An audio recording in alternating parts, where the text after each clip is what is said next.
right now passing Agricola. This is one of the the crime-infested areas in Guyana. One of the places.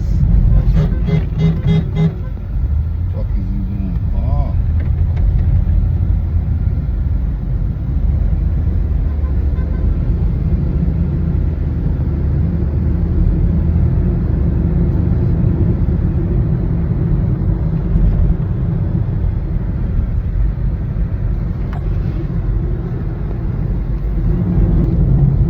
Park here, we can eat iguana nuggets right here. No. They're selling iguana nuggets. Who the fuck tell you that? There's a sign over there. Iguana nuggets. Let's go. Find parking. Can't. Don't you realize what's going on? You gotta turn around to go back there. Not driving if you cannot turn around to go back there. Look what's going on. Look how far you gotta go before you could make a right turn on this shit. We gonna go into the fish shop, man, and eat some proper stuff, man. Everything's edible. Don't let them girls hear you saying that, man. Pussy to eat, everything is edible. No, it's not. You got enough gas? Yeah, got a half a tank. Don't want to get stranded. It's like 100 degrees out there now. Alright, Diamond, where are we at now? We're at Vicinjon Road, aka Cemetery Road, passing the gardens. It's the zoo. The gardens, we call it. In Guyana, that's the zoo. That's the zoo to your left there. And this here is the Castellani House. This is the art gallery. I don't know who the fuck goes in there. It's Guyana. Georgetown, Guyana. Yeah. But we're on our way to up the highway. Yeah, but this is the road that I was born on. See how much has changed over the years? Yeah. I mean, even you that used to walk around this place, you can't go a block and don't get lost no more the way it's changed. Nothing don't look the same, right? 2019 was the last time you were here, right before COVID. early 2000, right? And then I came here in between that a couple of times more. And then... Yeah. The first time was early 2000. It just pops in, man. I can't tell you when. I just get a phone call. Pick me up. I'm coming. You just pops in. You know. But you've been here quite a while, though. You came here when I came home. I was relatively new in the country when you came home too. So we were both walking around the fucking streets like tourists. Remember when you got your sunburn? Tank top. No, you had on your vest. Yeah, you call it a tank top. We call it a tank top. And the sun burnt your fucking ass. You couldn't even lay down. Oh no, for days I couldn't lay down. That right there, that was 2000, I do believe. Yeah, it was 2000. That was bad. That was the worst sunburn I ever had. Yeah. I don't think I ever recovered from it. I still got scars from it. You know why you was walking around in your tank top? Let me see how good your memory is. Why? I forgot. I'll tell you why. You had just gotten your tattoo done. Oh yeah, I was in Vietnam. I got my tattoo in Vietnam, and it was still bloody. Yeah. That thing took like 16 to 19 hours to finish that, and I did it in 2 days, and it was all swollen. Remember, all the fucking girls used to like that tattoo. It was bad. The sunburn was bad. Yeah. I've never seen nothing like that, boy. That was the first time for me too. I couldn't sleep for days. I had to sit and sleep. I had to that's the fucking part that I've never seen. This motherfucker can't even lie down. Couldn't lie down. Could not. He go in the shower, he come out the shower, the water hurt my skin. Yeah, like what the fuck? Couldn't lay on my back. I couldn't lay on my stomach. I just couldn't sleep for days. It was bad. Oh man. So you've been staying out of trouble lately? Yeah. Last time was the last time. Last fucking time when you had to bail me out. That's truly the last time. And we had to fucking pay off the fucking lawyer or the judge? Where that money goes? The judge. The judge. Pay off the fucking judge. That's the beauty in when they hear this accent, they don't hear the accent. They hear ching ching ching. American? Ching ching ching. Yo, you're here so long, you don't speak with that Guyanese accent? No, because it's too ignorant. It's too barbaric. I couldn't broken English. I couldn't do that. Sometimes it comes out, you know, when you're sitting amongst them. Yeah. And you're drinking and smoking and you're high. Sometimes it comes out, but for the most part, I know right, I do right. Yeah. They got good weed over here? Yeah. But the same thing y'all got up there. It's imported or they go here? It's imported. Ah, that sucks. So you pay more then? Not really. Not really. You cannot really and truly buy weed or even sell weed for the prices y'all sell it over there. 3,000, 4,000, 5,000, 7,000. No. That's way above and beyond the means of the local. Whatever weed you get, you have to think this mark. Come down to this mark. Which and they're not far off from the US price. Okay, basically $10 will get you a joint. Let's say when I left New York, that was the same thing that was happening. It was $10 for a joint of good weed. Not anymore. Well, but here that's at the level Guyana is and climbing. It's not going backwards. You don't want to see the fucking price on the fruits and vegetables. It's on par with America. Oh, I can imagine that. I know. Food prices here, yeah, insane. No, you haven't been here in a while, so you don't have a clue what you're saying right now. But be prepared to be shocked when you walk past the market and see what the fuck is going on. I'm in the mood for fish and chips right now. Don't that hotel you going to? Don't they have a restaurant or something in there? I don't know. I didn't. I remember I stayed at the Pegasus and then the Marriott. Now I'm staying at a different one. I want to check it out. The outskirts of Georgetown. Let's see. When we check in later. All right. So we go eat. We go to the fish shop and eat. Yeah. And then tonight for dinner, you're gonna have iguana with me. No. I don't know if we passed them already. I don't think so. But you're gonna pass a stand that they have iguanas and parrots and monkeys. You want to pass it on this side pretty soon. We're gonna have some fried iguana tonight. No, we're not. Listen, Mikey. My diet: steak, chicken, fish, shrimp. You seen it on the menu? Pegasus, the hotel. At Pegasus? Yeah. They had that on the menu? Yeah, right outside Pegasus. Remember the what is that? The fucking beach over there. Yeah. What do they call it? The seawall. The seawall. Yeah, the seawall. Yeah. They had it all over there. Yeah. And we were, remember, you don't want to eat. We were laying by the pool inside the Pegasus, and I was eating fried iguana, and you wouldn't eat it. I still won't eat it.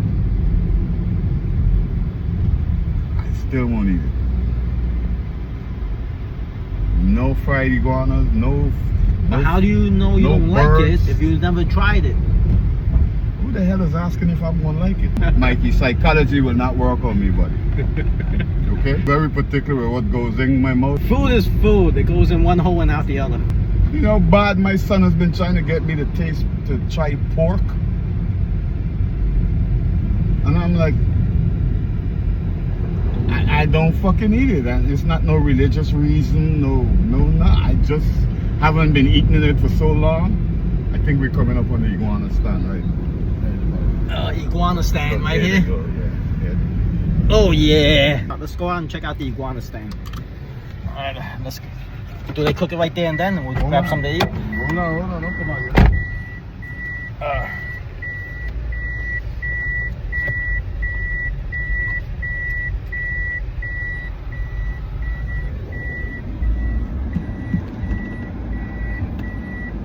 Now let's go.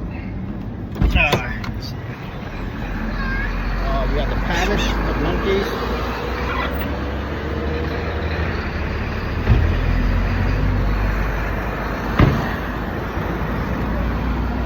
No, they're not cooking, they're selling. What is it? Go ahead, back here. They don't cook on the spot here? The one you red, the white ties, you got 2 white ties. Here is 15,000 for one. The marker is like this here, sir. Hey, come. Somebody wants to come, let's come on, come on.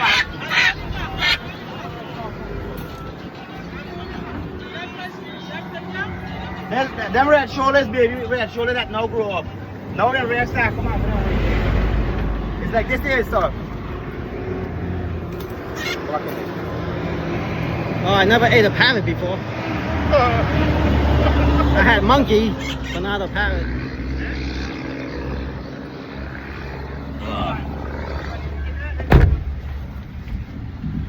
Alright, that's it. I'm hungry now. You stirred up my appetite.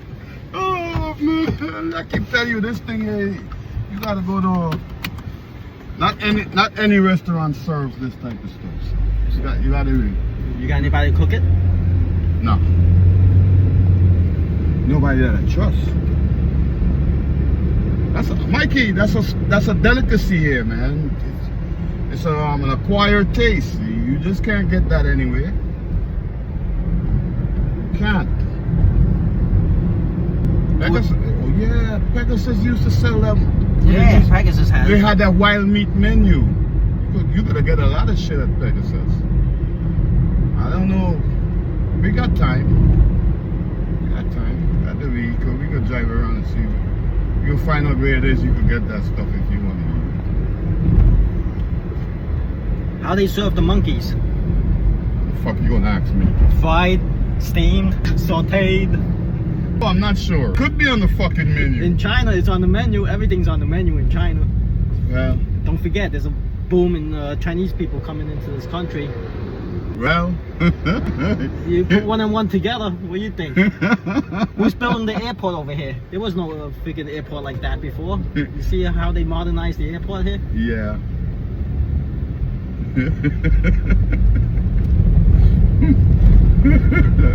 Is there a Chinatown here in Guyana?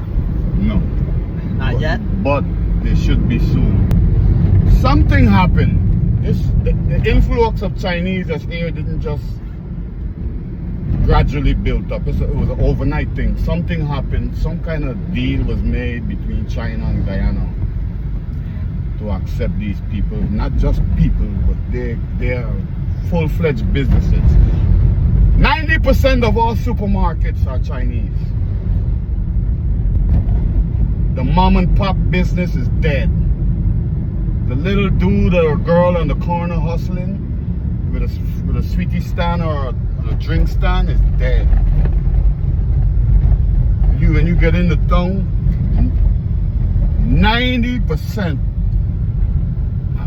I'm almost tempted to say 100%, but high 90-something% supermarkets, Chinese. And they are the cheapest. So you can't win them. I mean, you can't win them. How do the locals feel about them? Feel like they're taking away the tolerance? business? Yeah, but the tolerance level, because of what happened recently, a little girl was killed. Oh, I read about that in the news. That was recently. Yeah. Now, after the little girl... Wait, was she killed or she was found in the pool, right? She, No. She was killed. Put in the pool to make it look like she drowned. Oh, okay. How old was the girl? I think 11. She's Chinese? No. She's of mixed ancestry, but not Chinese. But this is what happened. As a result of the little girl and the lack of police action or the lack of justice, they start rioting. In the riots, they're going to loot. Now, for some reason, somebody made it seem like if the people are picking on the Chinese businesses. They are just looting the Chinese. They just didn't understand. If 90% of the stores is Chinese, who the hell you think is going to get robbed? They just didn't understand it, and the Chinese didn't make it no better. With their reaction and the things they were saying, they didn't make it no better. Whoever is leading them down the wrong fucking street. right now there's a lot of racism against the Chinese people in Guyana? I wouldn't call it racism. I wouldn't call it, but the tolerance level is, they got to build it back up. And this only happened because of that little girl, the shit with the little girl that died, you know. Before then, it was okay.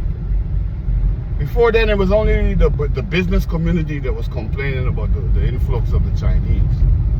They don't bother the normal person. I mean, if you got aspirations of opening a little store or a supermarket, then you would be in competition with the Chinese, and you don't have the financial backup that they have. They're gonna drown you. You know, so from that standpoint, there was a little, I guess, in the local business community and them. But after the robberies and the riot, it took on a whole new meaning. It took on a meaning of, they even made songs cussing out the Chinese. I mean, songs, videos. The Chinese people was complaining and asking the government to ban that music and get it off the airwaves. There's some sensitive shit, but the way they handled it made it explode. Instead of what's the word? De-escalating it. Instead of de-escalating, they escalated it. Well, there's always a reason why. I mean, the things that the government do, if they're gonna take a proactive approach forget the government, the Chinese people themselves. All the Chinese had to do is associate themselves with one of them black leaders. Just one of them. Form a relationship. Similar to like me and you. Normally in Flatbush, they'll give you a hard fucking time. But you have a relationship with a strong black man in the community, which gives you a fucking automatic pass. Our relationship gives you what do they call it? Cachet? What do they call it? What's the word I'm looking for? The fucking platinum card. Good. They need to right in the heart of the junction. They needed East Flatbush. Good. They need to do that here. Just associate themselves with one of them. And that's going to ease the tension and because right now the Chinese basically are victims. They are powerless. Because they have all the fucking little stores and supermarkets. Every time these little dudes decide to go and do a stick-up or a robbery, who the fuck you think is going to get stick-up or robbed? A Chinese business. You know what I mean? When they were on the net, they were having a huge debate, and I tried to get involved, and I tried to let them know, yo, it's not personal. Do not personalize it. You got to understand, 9 out of every 10 business is Chinese. So if these dudes are going to rob businesses, they're going to be by default. It's not a hate crime. It is not. I even just showed them what will happen in New York right after George Floyd. I say the biggest fucking businesses had to shut down. They couldn't do nothing. They got robbed. All the Gucci, Armani, everybody got robbed. Businesses get robbed, not people. Businesses. But this is Guyana, and every fucking thing is behind racial lines. So, because the Chinese, and then if it's not a Chinese, it's an Indian. And those were the two victims. When they was calling black people, they was calling them black people scrape heads, not rioters. Scrapes and scrape heads. When the scrapes come out, Indian and the Chinese getting it. They don't rob black people. Black people ain't got shit. What are you gonna rob them for? But they try to make it a racial issue. It was not. It's not. I mean, if the white man come to Guyana and decide, what the fuck, and decide to do business the way the Chinese do business, do you know they will say they're targeting the white businesses? No, they're not. they're targeting business. The white business is the most convenient because it's all over the place. Every fucking corner is a Chinese supermarket or a Chinese restaurant. So by default, the Chinese got the brunt of the anger, of the fucking riots and the protests. The Chinese just need to just say, yeah, hey, brother, I'm not your enemy, man. I'm not your enemy. That's all they had to do. No. It became a racial issue. It's not a racial issue. Immediately, after the negative response on the Chinese, these people made videos and songs. It's disrespecting the Chinese. Where they post it? On YouTube, TikTok? Yeah, the government had to ban it. If you go on YouTube right now, you'll probably be able to get it. What? There was one of them that was a You're hit. close, man. This fucking bus, they stopped anyway, man. There was one of them that was a hit. They just short-stopped right in front of us. That's what they do, because they drive and they pick up customers wherever. This public bus. This is equivalent to these are our dollar vans. These are like dollar vans. Exactly, they are the equivalent to dollar vans. As an industry, one of the most money-making industries they have. This bus shit right here has taken a lot of fucking people out of poverty. A lot.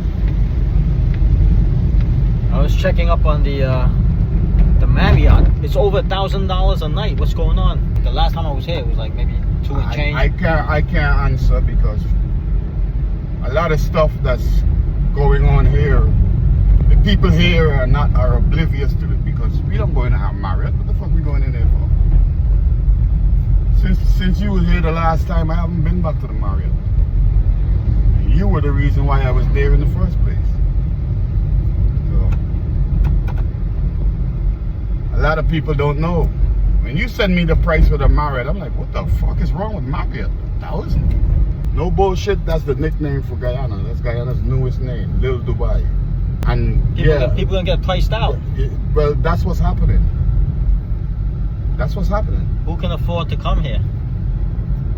I mean, people that's coming here, right now Guyana is turning into a business hub. There's nothing going on here for the normal man. But if you want to do business, doors are open for you. If you want to get a piece of land to live, to build a house for you and your family, you're going to go through hell. You might have to wait 15, 20 years. Alright? But if you want to do business, anything that's available is available. If you want to do business. And you're going to have to grease some palms, of course. But that's when everything becomes, all the doors open to you for business purposes. You know what I mean? There's a police station here. Outpost. No, that's just a guard hut. That's normally where they would be catching speeders. I think we just passed the police station. Here's a hotel. Right here, here's a hotel right here. Safari Inn. Why not your fucking window if you video, man? How the fuck you go videoing and oh no, your window is tinted. You want to stay here tonight? Alright, let's stay here tonight. Safari Inn. You stay there. We'll go check in right now. So we don't have to drive that far. It's like an hour and a half away from the hotel. Dude, you're far from the hotel, man. We're on the road for like 2.5 hours, man. Unbelievable. I remember when I first came here, I stayed in We're running into it. Stayed in your place. It was worse than the Safari Hotel. The mosquitoes were coming into the mosquito net. There's no like hot water. You had a hole in the fucking back for the toilet. A hole in the ground. You remember that shit? I lost touch with you one time, and I hired a private investigator in this country to go find you, and then that private investigator said no way is he going in that area vicinity. Because the crime was like too high over there. Even they were afraid to go in there. What year was that? Let me figure out where the fuck I was. The first time I was there was in the maybe early 2000 or? No, I don't think it was then. We were in Wait, contact. when did you get deported? 99. 99. So Christmas. it's after 99. Yeah, so it had to be the 2000, the new millennium. Yeah. Yeah, then I was living in Cemetery Road. Wow. Listen. Law enforcement, the language of law enforcement, the tactics of law and just law enforcement, the whole body is fucking whacked. It's Keystone Cops here. I'm telling you, I have been arrested already in Guyana on more than one occasion as Oriental James Simpson. And no fucking body in Guyana didn't have the fucking to say Oriental James. That's O.J. Simpson. Nigga, how the fuck you name O.J. Simpson? Nobody. Mr. Simpson. And they put you through as OJ. Oh, I'm telling you, that's how stupid these people is. What happened when the fingerprints come back? What fingerprints? Man, come on, man. You see how many times I've been arrested in this country? Yeah. They don't have my fingerprints. Yeah. Because you know when you smear. So if I get arrested on this trip, I can say I'm Bruce Lee. Not speak English. They leave you the fuck alone. And even if you say not speak English and you do $1,000 or $5,000, go ahead, go. All right, this is the corner here that Wasinjan Road turns into Cemetery Road right now. When we go over this corner here, it's no longer Wasinjan Road. It's Cemetery Road. This is the road. This is the building and the location that I was born in. Right here? Yeah. Right here, right down in the back there.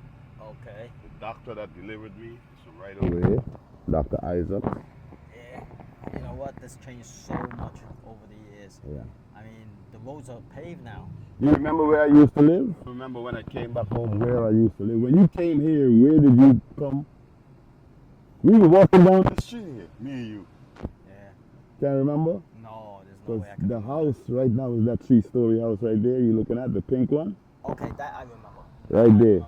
I remember the That's my first address in Guyana when I came home. Alright. I remember. When I got deported back, that was my first address. I remember this place. I remember. Yeah, that's where I used to stay.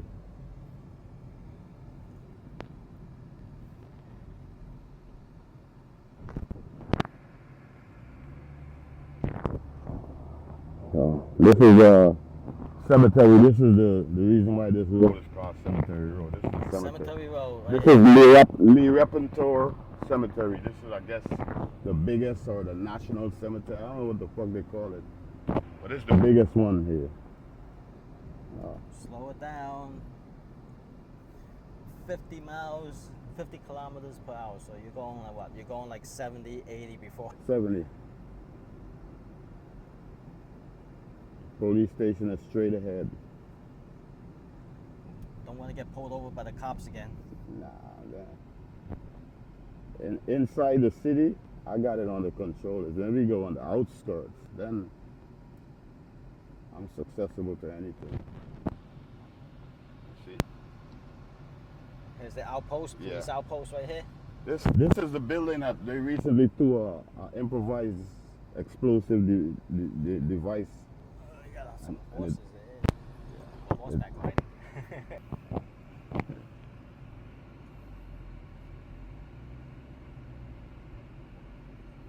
Those horses are not used for people to ride, you know. Those horses in this country is predominantly to pull weight. They attach the cart to them. You're going to see one and two as you think. And they fetch blocks, wood, cement, any kind of stuff. That's the original method of transportation in Guyana. The horse cart. Oh, I see an advertisement for frosted fakes. Is that frosted for fakes? Frosted Flakes, but that's not Tony the Tiger. It's not Tony the Tiger, so it's a frosted fucking Poland fake. beer. No. Hey, man. You see that? Frosted. Okay, that's definitely not Tony the tiger. No, that's not even a fucking tiger. That's a polar bear. Like a polar bear, yeah, you're right. Or maybe a Siberian tiger or something, I don't know. Siberian tiger. Look at that. Frosted flakes. They should call it frosted fake. They have KFC here, Yeah. but it doesn't taste the same though. Nah. They don't have like the original recipe and the extra crispy. For some reason, that's a new phenomenon. They used to have it, but man, everything down here is going to the dogs, man. Yeah. Gas here. We're gonna put $25 in here, and we're gonna see what it does from a quarter tank. Just fill it up. Well, tell her to fill it up then. Fill it up all the way. 179 Guyanese dollar per gallon. Let's get some fruits. All right, right here. Good. What kind of fruits we got here? Bananas. You can get out too. I don't know. I'm gonna take off my seatbelt. What happened there, boss?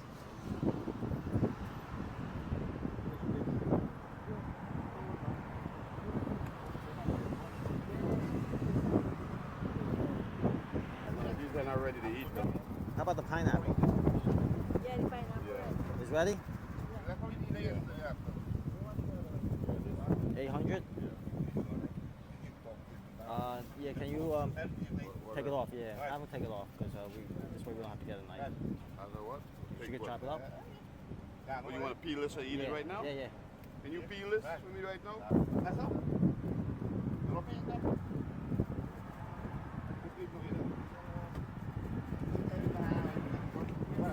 What this is? No, it's good.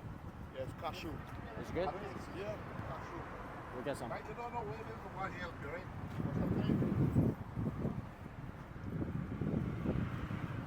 What are these, oranges? Yeah, these are oranges and these is tangerine.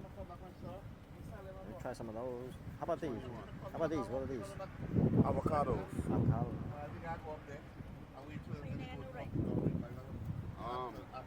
You want oranges? Nah, these. Yeah, give me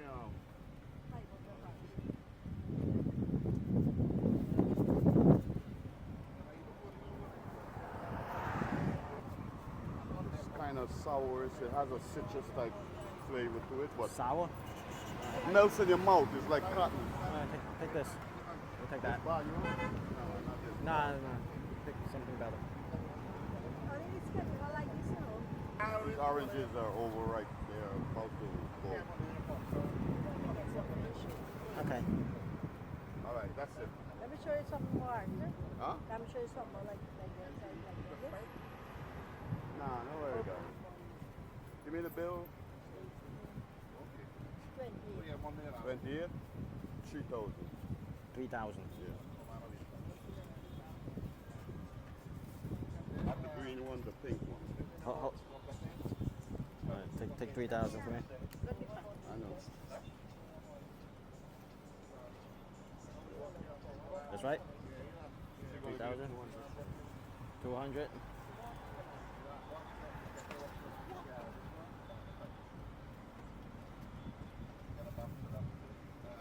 Thank you.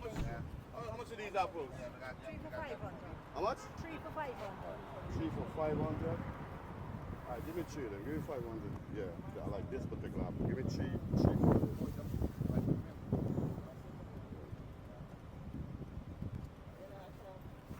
It's good. Yeah. Thank you. You're welcome. How about a case of water? How much is a case of water? We need some water. Yeah, yeah. How much for the case? How much? 1,500? How much Can is we that? get a case? How much is 1,500 in USD? In US dollars, 1,500? Like about $7 or $8. Yeah. Yeah, let me get a case. It's about the same price as the US. Yeah, basically.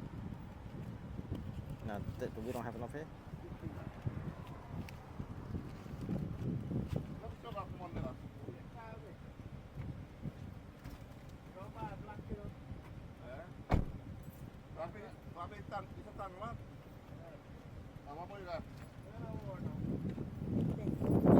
You want some coconut? Oh, no. When we go up, And we on our way up down. Mikey. Well, I want to drink some coconut.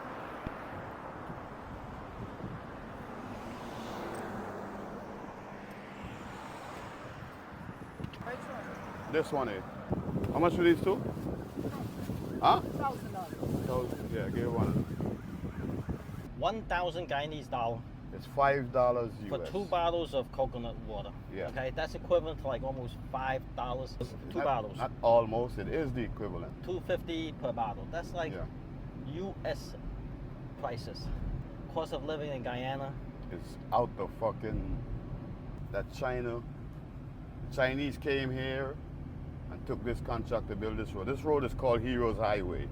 This is a brand new road. This road is less than 2 years old. Yeah, and you're gonna see the repairs and the damage that's already taking place on this road. But this is the road your Secretary of State came and he dubbed this road Concussion Highway. He says, you're driving in this road and you just bloop, bloop, bloop, bloop, bloop, bloop, bloop. It's a brand new road. Because it was built by the Chinese from China. Yeah, well, it was financed by the Chinese too. So, Well, you know what? Guyana's come a long way since they hit oil. Everything is so expensive here. We just bought 2 bottles of coconut water, right, for $2.50 USD. This place might be like the next like Dubai. Dubai. Yeah. That's the ambition this government have. Yeah, this road is about 2 years old. And it's already deteriorating. Bumpy. Yeah, that's why the U.S. Secretary of State called it Concussion Highway. Because of the fucking bumps. My kids live right over there to your left. This highway is made in China. Hey man, how the fuck? Well, that's the difference between you and everybody else, man. You make fun of your own.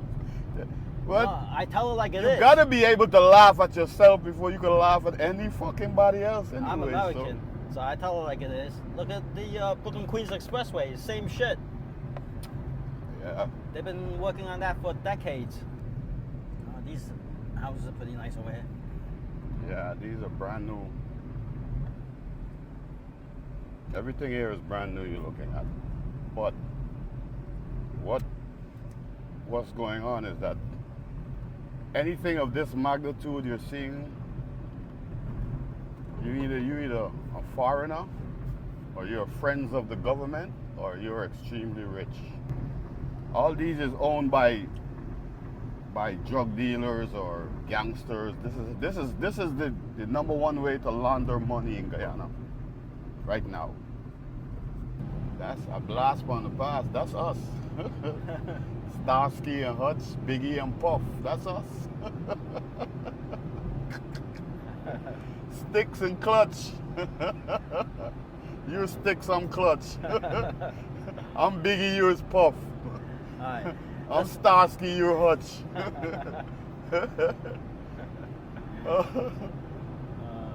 All these names and things I just said, these are terms that my friends used to describe us, you know. They weren't used to seeing Chinese guy with a black guy No, nobody is used to that. in But Flatbush. Especially during that time. It wasn't a common thing. no, but it was a beautiful fucking thing, though. It was a beautiful thing. Let me give you a laugh. The other day I was watching a video on YouTube with a Chinese guy a black guy in China, and he's speaking the fucking language. And the Chinese buying fruits in the supermarket, and the Chinese people is talking like they've never seen a black man before, and they're talking. And then he answers them, and they're like, "Oh, you talk the language? What the fuck?" They're shocked. And I'm telling them, I'm saying, yeah, he's similar to me. The only difference is I don't have the language mastered, but that's the treatment I used to get. It's good to see like different races coming together. Yeah. Understanding each other's culture nowadays, with the social media, the internet. The world is getting smaller. Yeah. Place, so it's good to see that. And if this is what they call unity, or this is what they envision, since back then. We're the prototype. Yeah. We're the fucking prototype.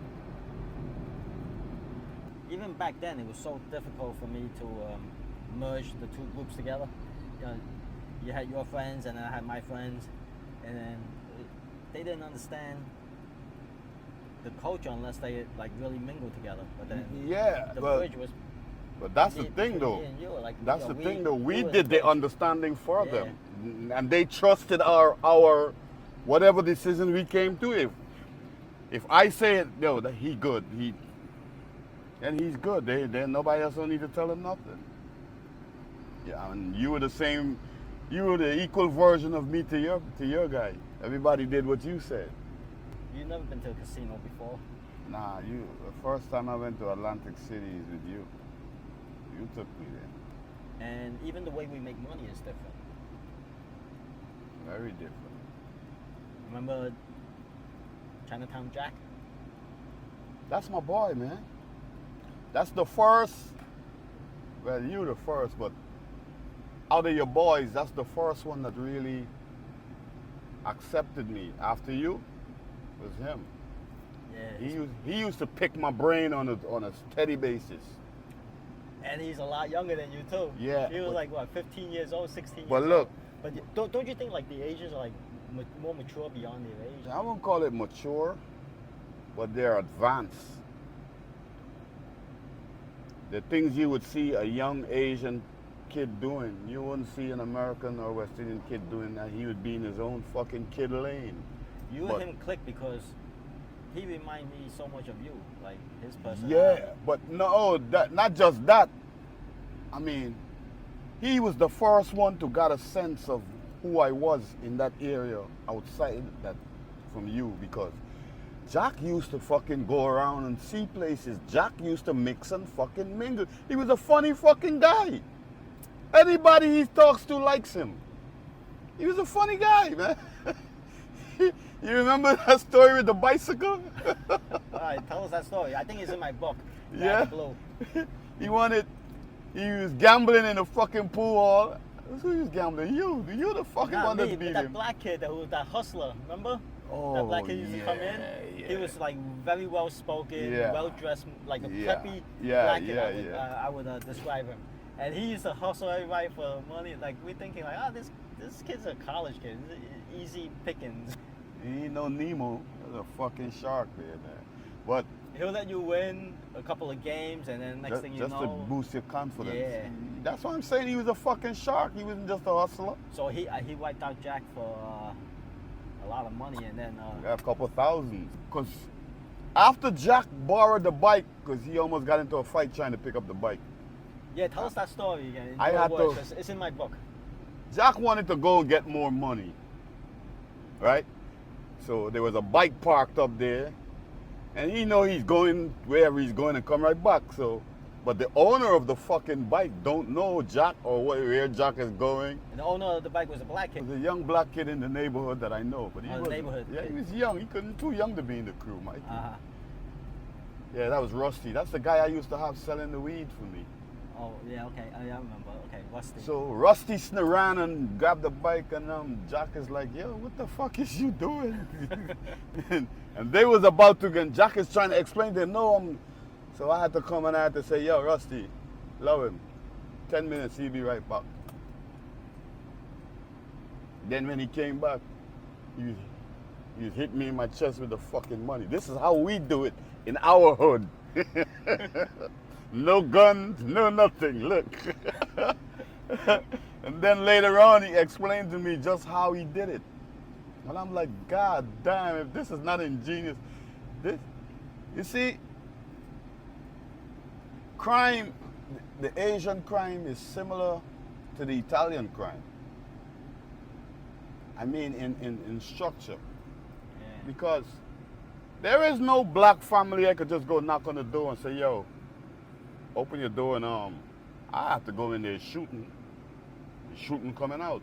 This motherfucker just went and said, yo, I know your son.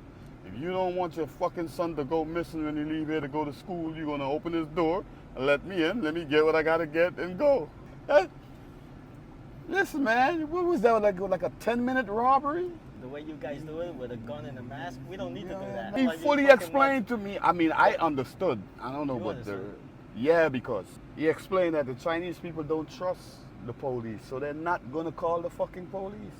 And they don't trust the banks. Their money is in the house. It's not going in no bank. The Chinese man and his money don't part. I'm like, oh yeah? Oh, that was an eye-opening experience. That was in the 90s. Nowadays, they put their money in a safe deposit. Still, it's not safe. No, because that don't It's stop. only for the money. Just make you gotta wait a little longer. Now Jack gonna take an hour or two before he comes back. He's not gonna complete his mission in 10 minutes. That's all you're saying. You know why? Because the pool hall was right near Midwood High School. Yeah, So he but knew all the students I didn't there, know. and they live around there. That's how he used to do. And he's the only one in your crew that did that, or he's the only one that let it be known that that's what he was doing. There's people in the crew that do it in other ways as well. Like, let's say and they'll yeah, wait. but they're quiet about it. But There's another way they do it. Put his arm around the kid, say, yo, take me home. You know, tell your parents I'm your friend. So now the kid's intimidated. Now he goes into the house with the kid. Right? Now they're in the room playing video games or whatever. The guy's like ransacking the whole place while the parents are occupied. Jack told my friend, remember B, the guy who used to drive me around? Yeah. Jack told my friend, Diamond is powerful. And he's like, no, he's a gangster. I said, no, he's not. He's powerful. I mean, I pay attention different from everybody else when they were talking. But what he was basically saying is that a gangster have to do shit himself. That's the power. And that's the part B and them couldn't understand. You know how like real recognize real? Yeah.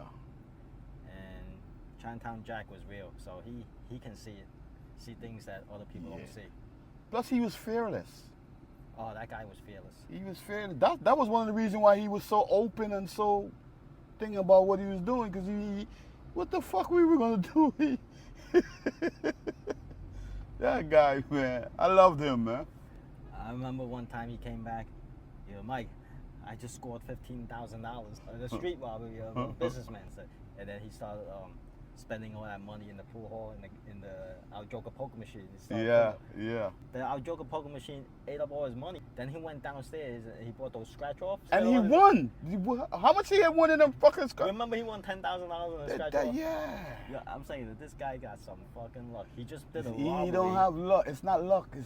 But then he wound up... It's gone. the braveness in him. Fortune favors the fucking brave. And that money was like gone in a heartbeat, man.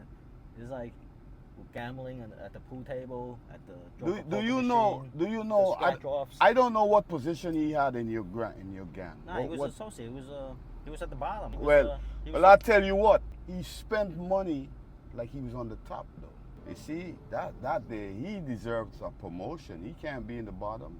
He was too fucking talented, man.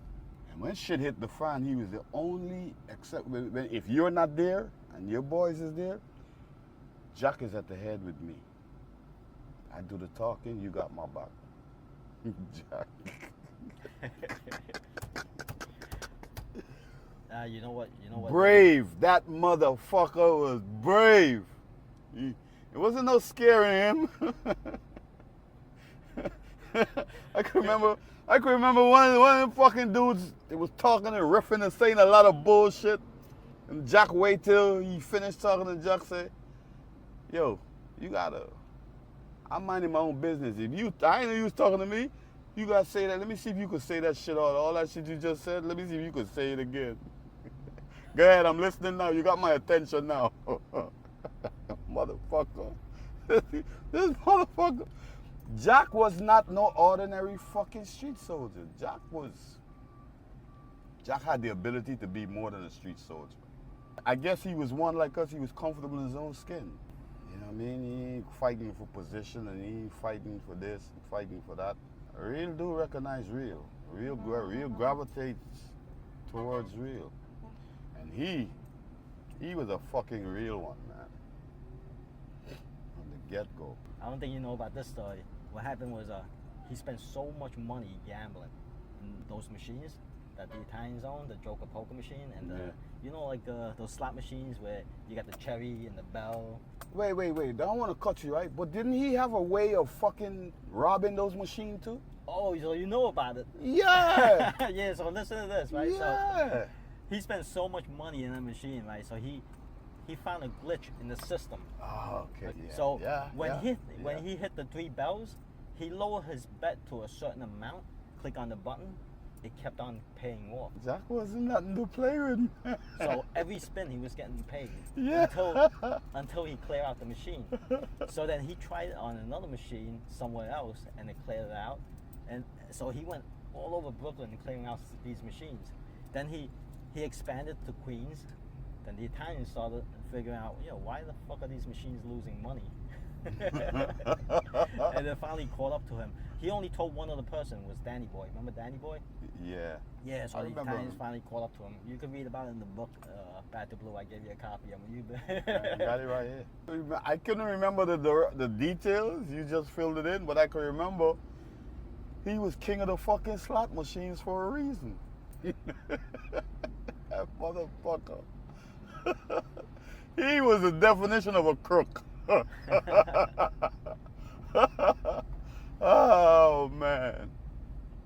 So you can imagine how much money he poured into the machine to find out how to beat the system. Yeah, Jack used to say, Diamond, man, you gotta spend the money. I'm like, yo, that's too much money. Listen, if I keep this in my pocket is full. What the fuck am I gonna do with the new money? You spend the old money to make room for new money. Oh man. You know how many times my driver took him where he was going? Yeah. All he said, yo, I need some new money. I was like, yo, Baldy, take him where you gotta go and bring him back. Just take him wherever you gotta go, bring him back. Don't question him. No. You know what I mean? Jack tell him park right here, and he come back. Yo, I am a new money. You gonna buy weed? Because Baldy them used to, they were addicted to weed in those days. Weed was the simple motivating factor for them getting up out their fucking bed. Those are some good times, you gotta admit. Yeah, and And it's not doubly like good. It's not like we're boasting or bragging. That's what I was It's just gonna say. It's just how we felt at that moment. Okay. How the blacks and the Chinese got together, and it's just a good feeling. You know what I'm saying? It is And in light, like a mind mutual you, understanding. mind you, On the street level. we lived these, right? Yeah. And we lived 30 years since, and you cannot get this back. You cannot buy this. You can't. This happens. This is the type of shit that happens. Again, what do they call it? Lightning in a bottle? What the I don't know. See, there you go. That's how special and not special. That's how unique it is. I don't think it'll ever happen again. May never. Look at the criminal underworld nowadays. Yeah, Right? Everybody ratting each other out. Yeah. This country don't even know what a fucking gangster is. The criminals here, right? I'm gonna call them criminals. I'm not gonna call them gangsters. The criminals here is heavily associated and intertwined with the police and the government.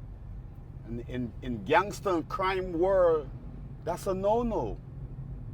Police is police, and gangsters, the two don't mix. It's cats and dogs. The two don't fucking mix. But in this country, they mix. Like you got some fucking dudes hustling or selling drugs or whatever, and they know they can't fuck with me. You know what they'll do? They'll send the fucking TSU squad to pick me up and take me to them. Like, what the fuck is this? Police working for you? Yeah, that's how they do it. That's the part of the game that I really don't get in Guyana.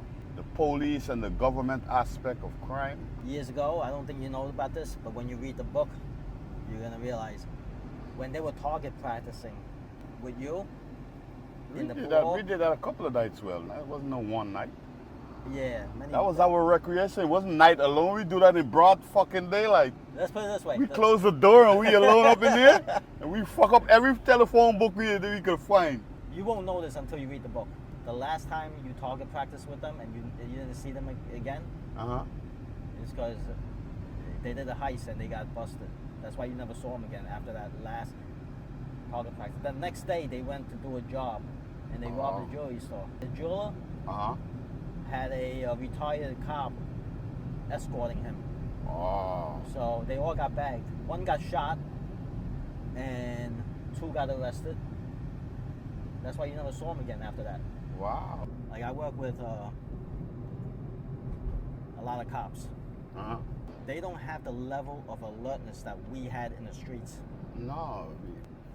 You see cops get, they have their faces planted in newspapers back in those days. Yeah. Now they have their head planted on their cell phone. Oh, man. But in those days, it was like survival for us. Yeah. It's like we have to be on high alert. Like I remember, you wouldn't even smoke weed when you're outside. No, because you can't be high and stupid and slow when You can't. when you're in the fucking field. You got to be on your P's and your Q's. Exactly. Like when me and you go to a club or whatever, like we don't drink to get drunk. You stay away from weed. You gotta be on. I don't do high the alert. two. None. One of them would But- be my chill with a spliff, and that spliff would last me all night. But when we're in a safe space Yeah. amongst good company, that's when we let our guards down. But then when we're outside, I notice everything. Wow. Well, it shouldn't surprise me that you would notice that. Shouldn't surprise me. Remember one day, years ago, in the 90s, I asked you think if a Chinese guy creep up on you and get you, you think you would have been gotten? Because you wouldn't expect a Chinese guy to come up at you. No. Your crew would not expect a Chinese. And then I asked you, I said, just imagine, just picture if you didn't know me and I come up to you and I pop you. You think your friends can identify me? No. You said no, because you all look the same. Yeah. I would have gotten That's an away with it. advantage y'all have, you know. I would have gotten away with it, you said. Yeah, but Remember? right. Remember I asked you that question? You wouldn't even have to go run and hide. As long as you were cool, because one of the things that And then I said, me and you, we can make a good team. You know what? Something I learned early? That shooters get catch because of the way they act. Especially when they fire shots. You know, like they would say, you look for somebody that's moving, taking their time, they're not panicking, they're not hurrying. You remember I said this to you. I said, let's say there was a black kid in the project, Uh-huh. and I roll up on a fucking chef uniform on a bike like a delivery boy. He's a dead motherfucker. I could get to him easy, right? He's a dead motherfucker. He probably opened his door for you. Dumbass. You put on a fucking chef uniform? Man, it's a wrap. It's a wrap.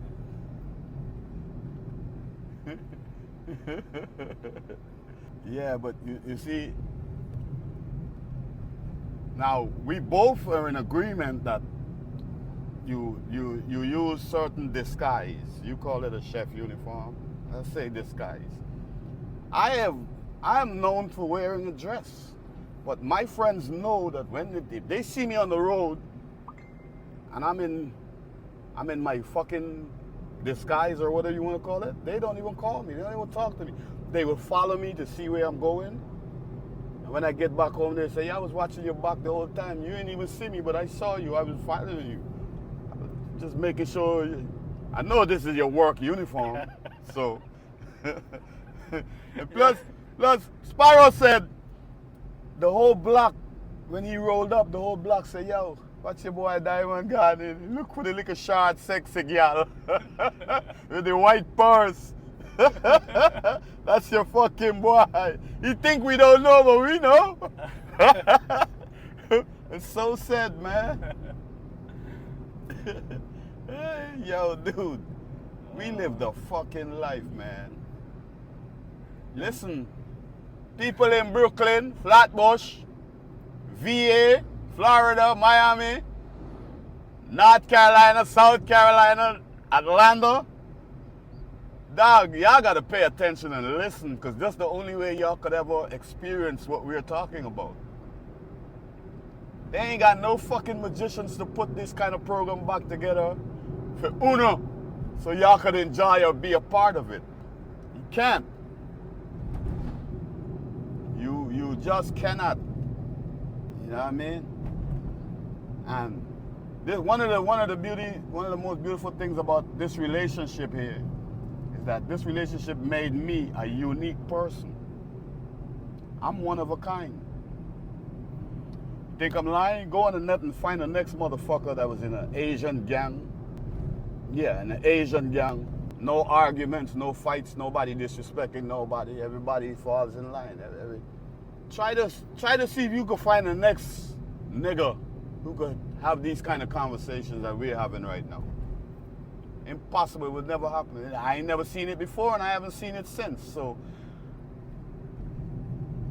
in that context, Mikey, you used to tell me that I'm unique, but I never really. I listened to you, I heard you, but I didn't fully grasp the meaning of what you were saying. But now I have, and yeah. In those days, I had so many ideas and plans for our two crews to merge and do a lot of business together. Yeah. It wasn't easy getting past the Daimon and the Dailos, but we had a unique time together, and we did quite a few things at a certain level, and it was memorable. Something that we talk about one day, and hopefully. You know what I would like to know? In part 2 of our book. Yeah. You know what I would like to know? In part 2 of our book, maybe I'll include certain things that we never spoke about. Yeah, okay. But I want you to ask Peter. Get Peter's true feeling. Because I'm wondering. Holding Peter. Peter is your boss. Yeah. I'm your partner. I'm your friend. Peter is nothing to me. Peter can't give me no order. He can't even raise his fucking voice to me. How did that make him feel? That's what I would like to know. I would like to get his honest. There was a lot of respect for you and you guys. Really? But they were puzzled on how you guys operate. Yeah, I demand my respect, but I want to know his personal fucking feelings. Oh, I'll that ask here it is, that this guy is actually in the crew. Yeah. Like I brought you into my but inner the only body could tell me don't do or do is you. How does that make Peter feel as the boss? That's what I want to know. Did he feel underhand? Did he feel disrespected? Did he feel... I was always interested because I always used to watch him with an extra fucking eye, because he was too quiet. And he stunk of power. Peter stunk of fucking power. The power that Peter had, it resonated off him. If you sat back and observed Peter, you will know that that's the fucking boss. You will know. So I used to wonder how the fuck this, you know what I mean? Will he wait one night and just say, yo, I had enough of this bullshit. Bow, get out of here. I always wonder how the fuck did he view me? Did he? I'd like to hear him answer those questions. To ease your curiosity, behind the scenes, I give him a lot of reassurance. Did he require it, or you voluntarily did that? No, he didn't require it. Just to balance it out, that there's no animosity, there's no power struggle, no nothing like that. Oh, okay. He felt very comfortable because if I say, I trust you, that's enough. But it was hard to get to the next level, to Rooster. Yeah. The Dilo. Oh, okay. He has a lot of respect for you, Cambodia Peter. And, it's like a mutual respect between, your crew and our crew in the pool hall every day. Well, in a way, you can't be a leader and you have those kind of, so it's not surprising to hear that. You would expect such from a leader, but some of the, I guess, in the world I've been thinking, these blacks and Spanish, and no, that'll be a problem. That'll be a fucking problem. But I guess that's why we don't have the unity other races or ethnic backgrounds have. We don't have that kind of fucking unity. We don't. To be the number one is the biggest fucking battle they got anyway. To be number one. Everybody wants to be number one. Nobody says, thank God I'm not the boss. My turn coming soon. Peter, though. That's a unique motherfucker, though, boy. You know, I have a question. How the fuck you get past security into a club wearing a blonde wig, dressed like a girl, to do a hit? It's not just your dress code, it's your attitude. Your attitude states, don't even fuck around. Whatever that is, let it go. They know. A lot of people knew that. A lot of people knew not that they ain't just know that's not a girl. A lot of people know that that's Diamond. No, even security at the club. Of course. So they're like, you know what? There is no club I go to that I don't get in with my gun. I don't care how you got the NYPD at the door. If I can't go in there with my gun, I am not going in there. So, all the clubs I used to go to, I used to frequent to, the security knew me. And most of my people know that when I got on, I call that my uniform. I'm getting ready to put in work. Hide your kids, tell your girl, your brother, your sister, get out the club, come on out. Shit is about to happen. I don't know what's gonna happen, but something is gonna happen. And that's how it was. And that guy wound up getting shot point blank Yeah. 9 times? No, not. That's the other That's one. that's the Judy. That's the truck that's the other driver. one. How many times he got shot? Most everybody else is a 2-shot. I'm a 2-shot kid. 2 shot. One. The first one is to get your attention or shock you. The second one is to send you where you gotta go. If you gotta go to ICU, you gotta go get medical attention for a few months, you get it in your stomach. But if you don't want to see you no more, chest and face. The first one. Sometimes the first one is in your hip. You know what? Now looking back, right? And I remember when you took me to a strip club on Flatbush Avenue. Yeah. When me and you walked in, Yeah. everybody left. They all got shooken up. I'm like, remember that day? Yeah. Why the fuck would they get scared of a Chinese guy with a black guy walking in? Everyone there was black. It wasn't nothing you did or I did. It's a simple fact that it was different. You were going places where you never see a fucking young Chinese guy. But oh, he's with diamonds. Something is fucking up. Yo, let's go. Let's go. These two fuckers is up to something. See, some people, the uniqueness with us, some people respected it and some people outright feared it. But even the drug dealers on Flatbush Avenue that, you know, like, I don't want to mention names, but you know who I'm talking about. We know them, and they left. Yeah, who the fuck wants to be? You can remember how small that strip club was? Yeah. So if shots is firing in there, you want to be in there? Look, man, that's a regular occurrence, man. There was a time when people used to don't invite me and my boys to no house party or no gathering because nobody comes. If people are there and we come in, everybody find a reason to leave. You know what I mean? I don't know what to fucking call it, but that's something that happens to me regularly. When something is out of the ordinary, them fucking dudes, they leave. They don't even stay and look. They just fucking leave. Wow, that's Cheetah, Club Cheetah, right? That's the name of it? Yeah. Club Cheetah. On Glenwood and Who remembers Flatbush. that in the 90s? Huh? I wonder if any of our viewers will remember Club Cheetah. At one time, Club Cheetah was the strip club in New York because all the rest, the ones in Manhattan and those places, was being shut down. Remember they had this transition where they was putting all of them by at the back of Avenue D there? Yeah. That industrial area? What's the name of that place? Hunts Point? That's not the name of it? And way down in the back of Avenue D. Not going to your side, going to There used to be a movie theater over there. Church Avenue, yeah. Church Big Avenue theater. have quite a few movie theaters. Had the RKO, had the Grenada, and the other one on Utica. They had quite a few theaters out there. Yeah, that was the time when the VCR tapes started coming out and the movie Yeah. theaters were going out of business. Yeah, And we wanted to turn it into a club, remember? yeah. You know, talking about the club, you know, that's always been a dream of mine. I always envision myself owning a fucking club. I'm being very successful at it. And you know what gives me the thing, the balls to think I could pull that off? The pool hall, the way we manage the fucking pool hall. Because of that pool hall, I have no doubt that I can handle a club.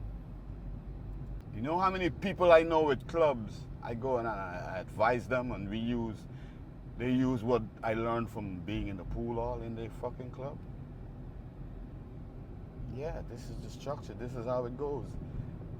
You set your shit up, and all you do is walk around and you make sure everything is working the way it's supposed to. Everything is, you know what I mean? You become the security. You're securing your shit. And that's easy. It was so fucking easy. I'm saying, man, you gotta, and this may be damn near impossible. It may be too late to do this. One of the hardest things to do, convince not just your audience, any audience. Because people have this tendency to not, when they consider people talking about themselves, blowing their own horn. Remember I used to tell you, when you walk around Flatbush, anybody that remember, pull out your phone and video, ask them a few questions. Let them tell the world about Diamond and Mikey, rather than Mikey and Diamond. People gonna be like, yeah, right.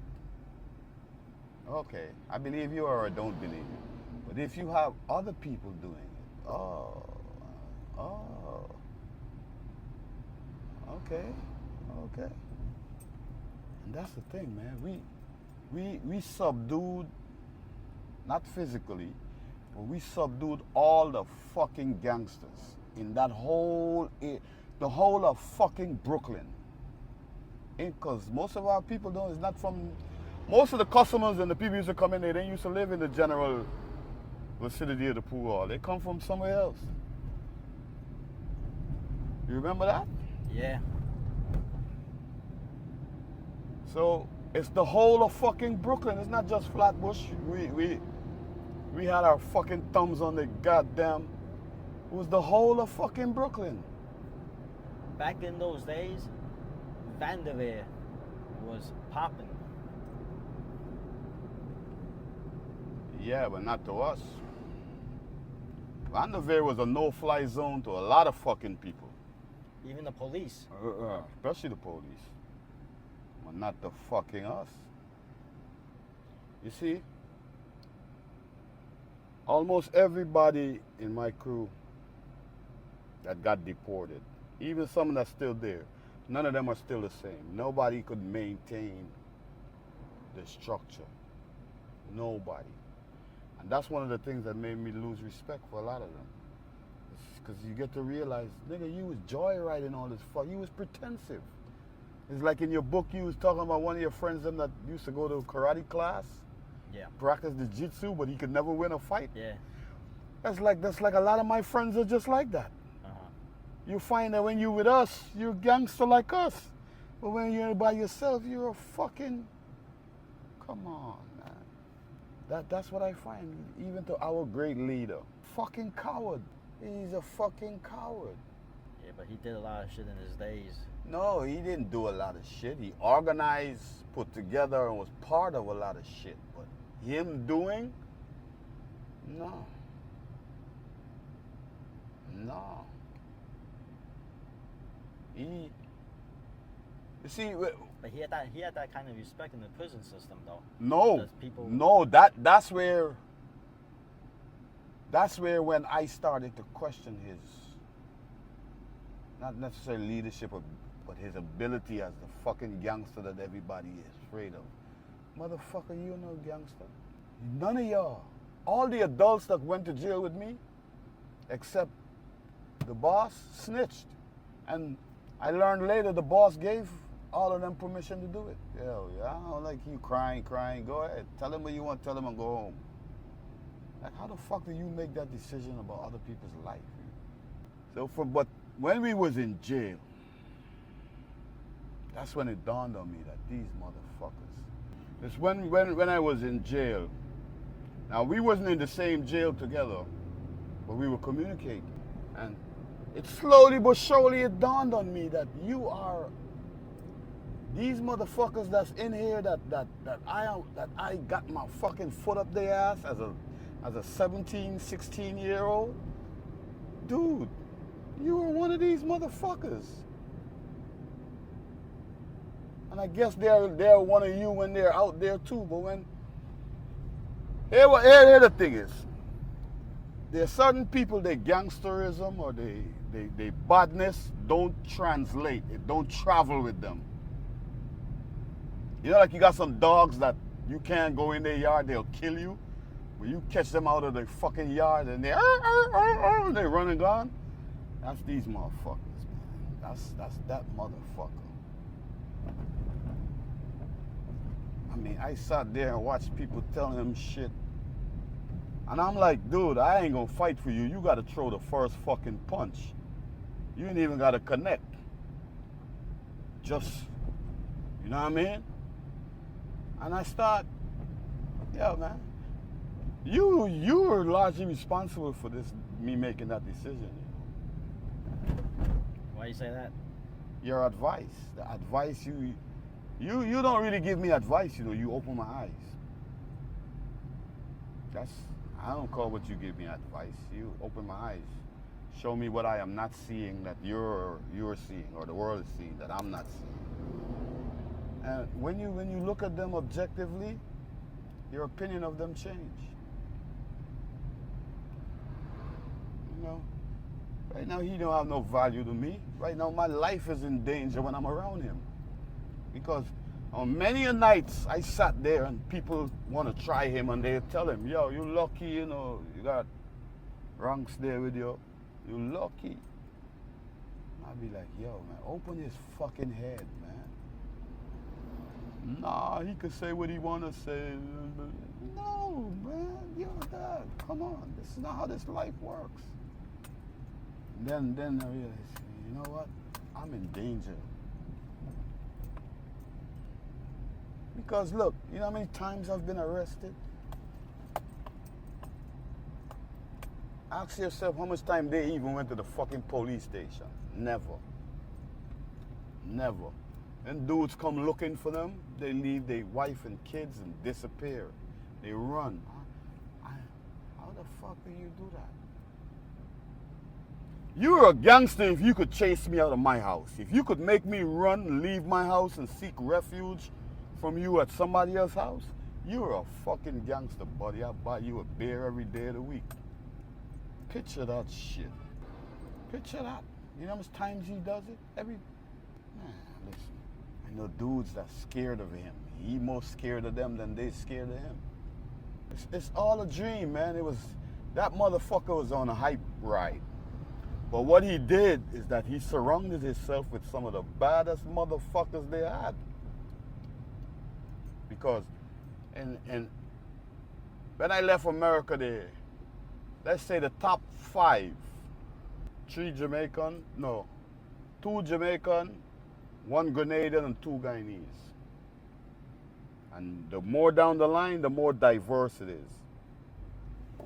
So we are not people that grew up together and been together for a while. No. Son of a bitch.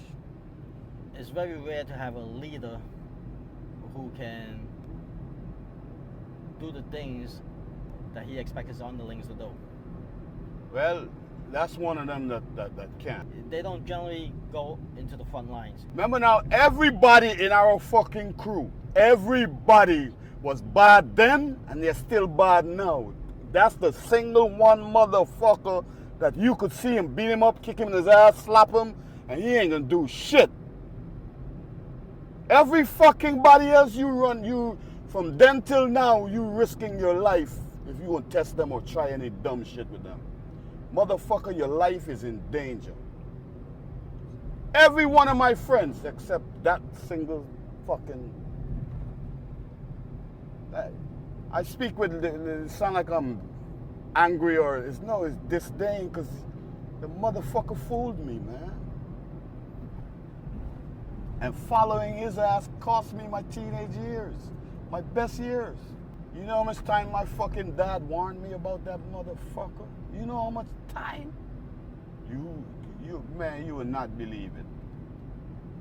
Here, damn near 60 years old, and now I'm seeing what my dad was trying to tell me since I'm about 14, 15, running around trying to keep up with them and fit in. Like, yo, dog, you be your own fucking boss, man. You fucking with these cowards and clowns? Nah, they wasn't cowards and clowns to me because the street tells me they were gangsters. They were bad boys. When me and you were in our 20s, Mm-hmm. I always advise you, let's try to get a steady stream of income. Remember? Yeah. You don't want to do a score here and there. You want something steady. No, but I mean, we were still into crime, but we were into crime it wasn't life-threatening. It was just financial crimes. Financial crimes only got, at the end of the day, is how much you're gonna get. It's not if you're gonna get any. If you could understand the difference in what I'm saying. The crimes that me and my boys used to go and commit is hit or miss, luck or chance. Not your fucking crime.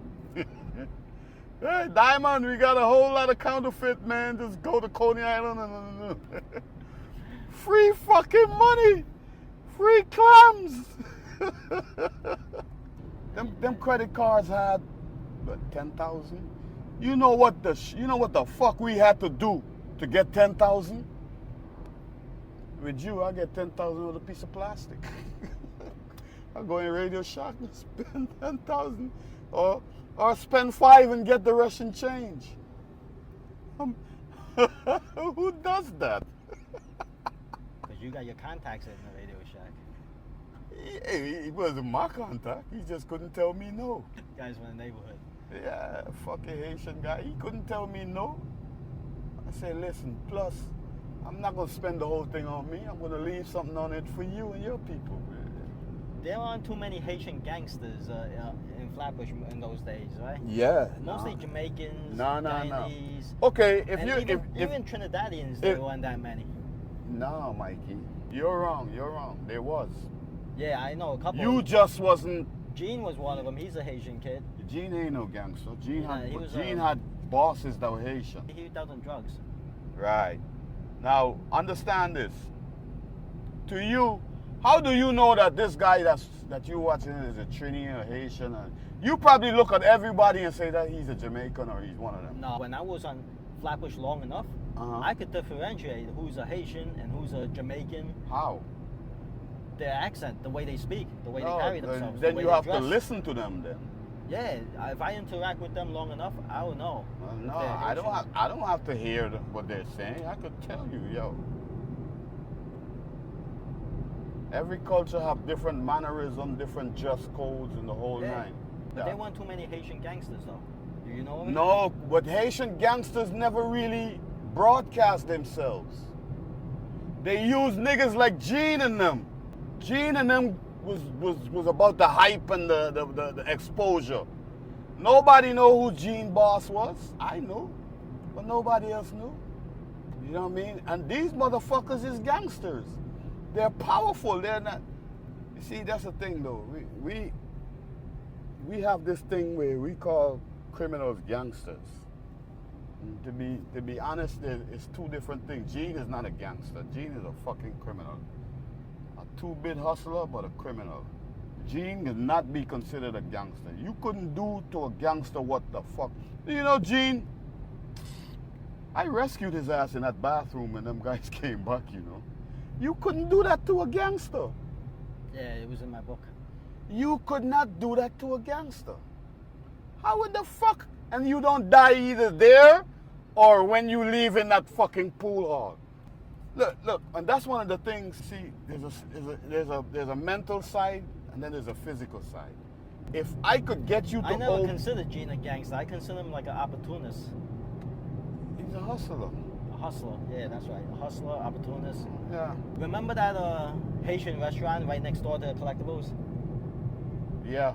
No, it's not a Haitian restaurant. It was the corner store. No, before. That was way early in the days, in '92. It used to be a Haitian restaurant. Oh, at the back. Yeah, at the back. Remember? Yeah. That wasn't really a restaurant. That was a front. That was a fucking front. That's why it's always empty and nobody goes Yeah, there. to eat.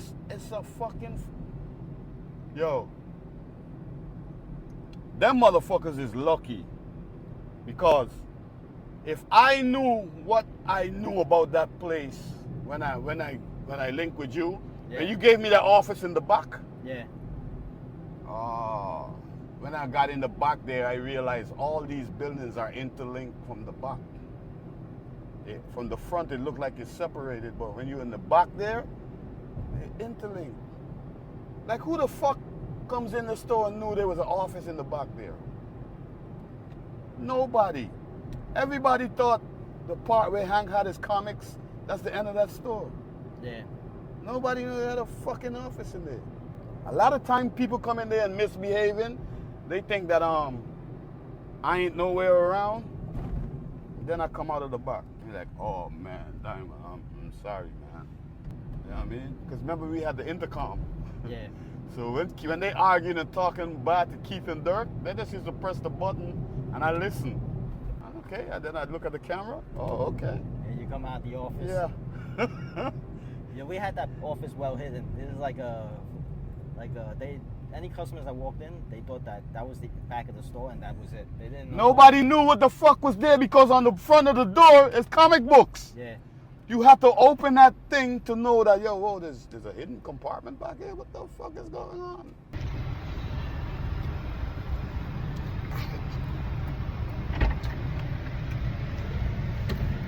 What am I eating here again? Cashew. Cashew. How do you spell it? I never had this type of food You before. know what cashew nuts? Oh, cashew nuts. Okay, this cashew. Yeah. I don't think that Sour. nut comes from this, but it's the same name. It's got a tangy taste Yeah. to it, It's almost citrus. and it's sour. It melts in your fucking mouth. Yeah, it's good.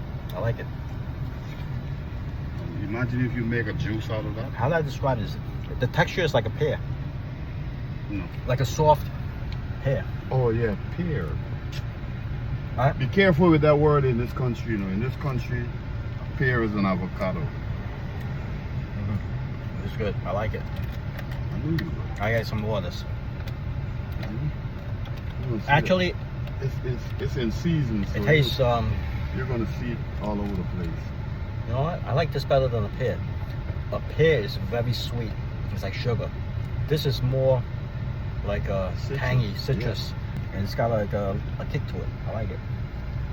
It's over there. The line is not over there. Yeah, but I don't want to hug the line over here because the cars are coming in opposite But direction. there's no line over here, though. And this, every pothole, every piece of bottle, every piece of metal, every nail is right here. Here, the $100 to get you that same bottle of water. That is just more $600-700 fucking dollars for that shit. $100 Guyanese dollar for a bottle of water, Yeah. and then in a hotel it's $700. That's like about a 12 ounce. And the hotel is like $700. But they built that over you, man. Yeah, you won't recognize Pegasus right now. You will not recognize it. You remember the last time you were here, Pegasus was in the middle of rebuilding? Yeah. Okay, they finished rebuilding. Pegasus look like a building you will find in Manhattan or some shit like that right now. And plus, when we were young, the phone was the size of your shoes. The Yeah. fucking cell phones. Now look at them. Remember that show, Get Smart? Yeah. He uses shoe. Yeah, take off his fucking shoes, take off the heel. Raise the antenna. 99, is that you? Wow, I couldn't remember that shit. Here's a store over here. You need something here? You need a luggage, a carpet, a microwave. What is that? An oven. That's an oven. Yeah, a fan. Stove and oven, miniature stove and oven. Mini mattresses. Oh, they got a washing machine here. See? Twin tub washing machine. The two major arteries. Anyone who comes to Guyana is gonna have to come on this road. Yep. No matter what. This is what you're gonna see right here. You have to be on this road. Have to. Now, remember I told you there's a new airport they opened more in the city. It's on the eastern coast. It's more near to the seawalls. There's a place there called Ogle, but You may have to take an adjourning flight. I don't know if those big planes go to that airport. Here's a club. Right here. Blast. It's not a club. Here's a barber I shop. don't know what the fuck that is. It looks more like a bar. Yeah, it probably is, because that's all that happens out here. This is it. Fried chicken right here. Where? Fried chicken. Oh, that's a new See? chicken place. This, what is it? It's called Chick King. Now where the fuck is Stop and Park, man? You're close to the city, you know. Oh yeah, alright. So you're gonna start seeing more big businesses now, more big buildings. That's another chicken place. That's a Chinese food chain, you know. Sounds Chinese. It Gang is. Bao. Yeah. It's two of them. Bao in Chinese is bun. It's what? Bun. B-U-N. Bun. Well, that's one of the newest Well, what are they selling there? Chicken? chicken. Yeah, that's a Chinese version of KFC. The Princess. Oh, Princess. I stayed at the Princess before. They had a casino inside that hotel. They still do. They got a lot of casinos here now. Even the Chinese got their own casino, man. Yeah, that's where you're gonna find all the Chinese. I gotta take you there. Take you there, man. You remember I sent you that video? Remember the? Yeah. I don't know if you can remember. Where I remember. You sent me a video. Can of you the remember casino. where the Chinese Association is? Oh yeah, you sent me that video. I saw it. Yeah. Well, the Chinese Association got a fucking. What do you call that? It's like a mall. It's like a miniature King's Plaza. Yeah. I don't know how they got that, the land, the area. The Chinese got that whole area. We got time, we can go there, y'all. They got a whole lot of businesses. They got gym, hotel, restaurants, casino, everything is in that one area right there. I don't trust those Chinese-owned casino, privately owned casinos. They closed down a bunch of them in Philippines. The Chinese-owned casinos. Why, they cheating? Yeah, they cheating. Can't be mad with them. I would envision every casino cheats. In the U.S., it's Oh, regulated shit. by the Gaming Commission. Yeah, the mafia. That was back then. That was like during like Meyer Lansky days. Bugsy Siegel in Vegas. The Flamingo, where it all started. My son works right in there, you know. Oh yeah? Where, over here? Oh, Where the gas tanks is at? oh yeah, the gas tank. Yeah, he's in the gas and oil industry. Oh, that's good. You went to college here? No. College in Guyana don't really make sense. It's all who you know. Yeah. When I said it doesn't make sense, I basically said that to say your degrees and stuff that you get from there, nobody honors it. Look at the United States. It's sad right now. I mean, you get a degree. A lot of kids with these college degrees, they come out, they can't even get a job. And even if they get a job after 4 years of college with a bachelor's degree, you can't even get a good job. You need like a master's degree or higher. And even a bachelor's degree, you could work for Uber Eats and you make more. You drive for Uber, you drive a taxi cab, you make more than a college grad. This place has a casino inside the hotel. It's called the Ramada. Damn near all hotels got casino. It's called the Ramada, Princess. It's good. In the middle of the night, you come out and you can't find anything to eat. No. Nah, there's nothing is You like. gotta go down to the city. Yep, nothing is walking distance over here if you stay at this hotel. You need a taxi. You gotta take a taxi or you gotta rent a car. That's true for any hotel. Any hotel in Guyana, yeah, except the Pegasus. Either you rent a car. Renting a car will be cheaper than using taxis to go around the place. Unless you're by the seawall. The hotel's by the seawall. No, it doesn't matter where you are. Here's one thing you're gonna notice.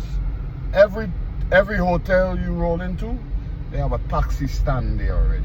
Yeah, because it's a normal. And basically anywhere from the airport to any other hotel in Georgetown is about $50. Yeah. And if you at a more like a high-end hotel, they'll charge you $75 to go back to the airport. But you can just get it for $50. Any car. Street. Yeah, any car. They hold one price unless you're at them high-end hotels, like you say. Yeah. Then the price of every fucking thing is exuberant. Yeah, it's about $50 US from the airport to the hotel. You could stop a regular taxi on the street and charge you the same thing, 10 grand. Yep. $50. But when you at them high-end hotels, you at Pegasus and you at the you know how much a bottle of water that's $100 anywhere else in Guyana at Pegasus is $700. I almost fight, man. Listen, 700 is like 700 is like about $325. A lot of Chinese in this country. A lot. All of a sudden, there's a boom. Yeah, but there's a construction boom going on. And China Railway, I think that's the name of the company.